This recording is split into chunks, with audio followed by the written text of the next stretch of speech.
sociologues ont parlé de mai 68. Est-ce que ça a été écrit par des sociologues? Pas vraiment.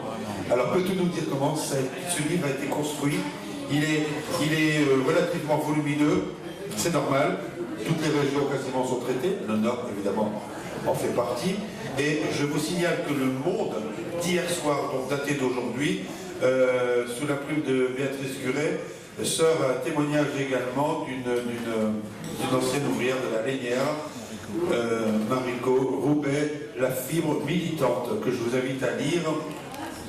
C'est un petit peu l'esprit de ce livre, c'est toi qui avais trouvé le contact, me semble-t-il. Je vous lis juste l'exergue, la petite phrase qui a été reprise, qui est donc une citation de cette... elle était déléguée générale CFDT, Marie-Colette Patin. Avant, dit-elle, les gens ne faisaient jamais le lien entre les décisions politiques et leur propre vie. Mai 68 a été une prise de conscience de classe.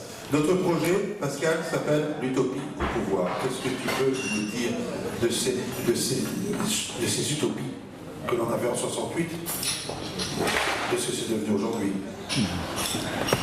Bon, vaste sujet. C'est bien la première fois que je suis la cerise sur le gâteau. Mais bon, ce qui me paraît évident, c'est que en mai 68, ce qui a changé énormément la vie des personnes qui ont vécu ces moments-là, c'est deux choses.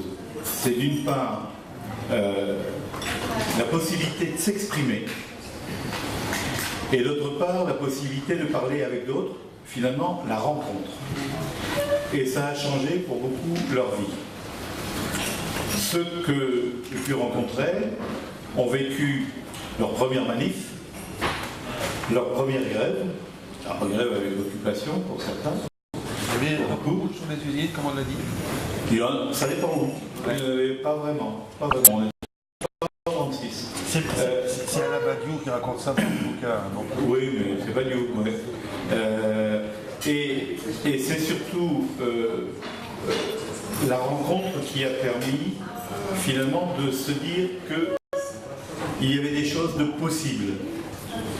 Et donc ça a été effectivement une chape de plomb qui soudain s'est soulevée et a permis la rencontre, le dialogue.